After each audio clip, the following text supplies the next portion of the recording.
In economics, one of the most important questions is what makes something valuable? Is something valuable just because it's rare? Well, diamonds are obviously very valuable, and diamonds are quite rare.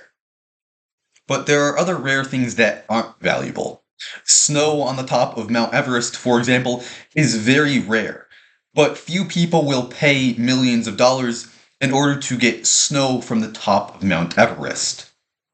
Is something valuable because it takes a lot of effort to make?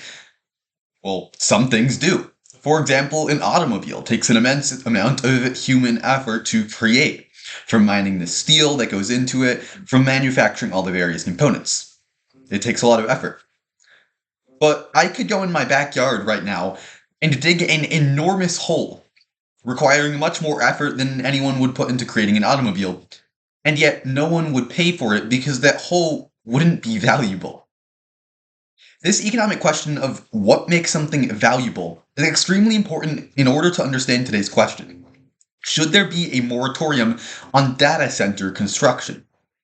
Politicians are currently trying to ban the building of new data centers because they believe that these data centers are not valuable.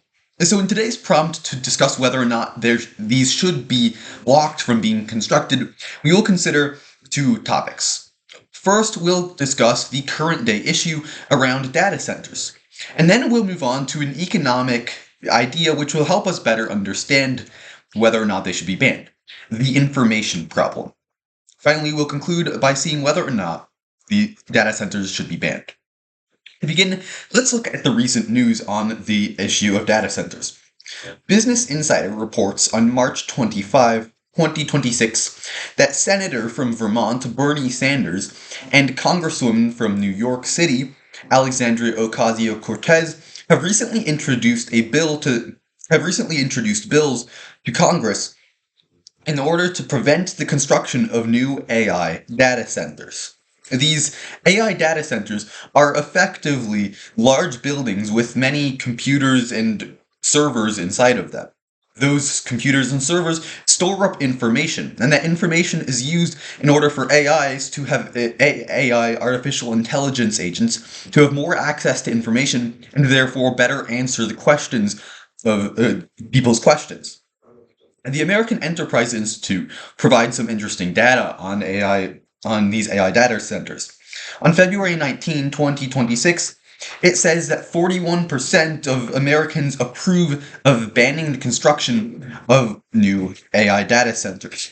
As some of the common concerns voiced by those who want to ban data centers are that they may replace jobs, especially because that AI might replace jobs, or that these data centers use electricity or water that would otherwise be going to families in those communities.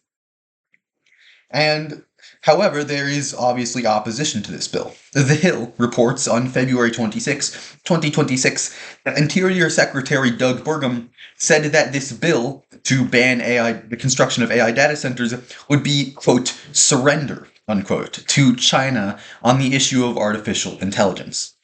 So now that we've seen this ongoing effort to ban AI data centers and discuss the reasons for it, let's move on to this economic problem that will help us better analyze AI data centers. The information problem.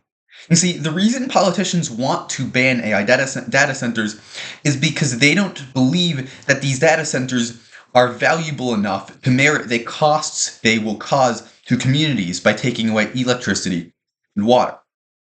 But the economic idea of the information problem teaches us that there is a central problem in economics. The information problem means that government, a centrally located authority, does not know everything. The government is not omnipotent. Neither are politicians. And because the government and politicians do not know everything, they are unable to best allocate resources to where they need to go. Let's take an example. How would a government know that people desire watermelons more than they desire pumpkins at the supermarket? The government could try to poll people on this, but people's actual preferences may not reflect the polls. People may say that they want that they want, say, pumpkins, for example. But when it turns out that those pumpkins at the supermarket cost twice as much, they decide instead that they want to buy watermelon. And so what we see here is that government cannot tell what exactly people want. Polls do not do this. What if the government truly wants to know what people want, then instead it needs to allow people to put money on it. In other words, people need to stake their own money in order to show that they truly value something. Polling it and saying, I want it, does not truly show that. So, because governments can't know exactly what people want, a better system for people demonstrating what they want is known as the price system.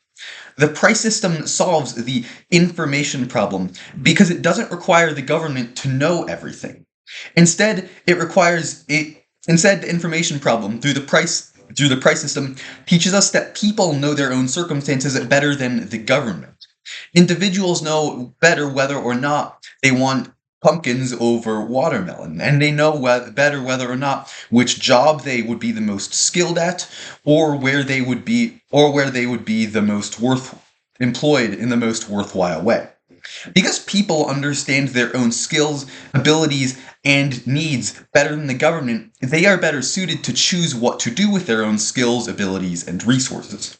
So the solution to the information problem is not for politicians to decide what is valuable or not.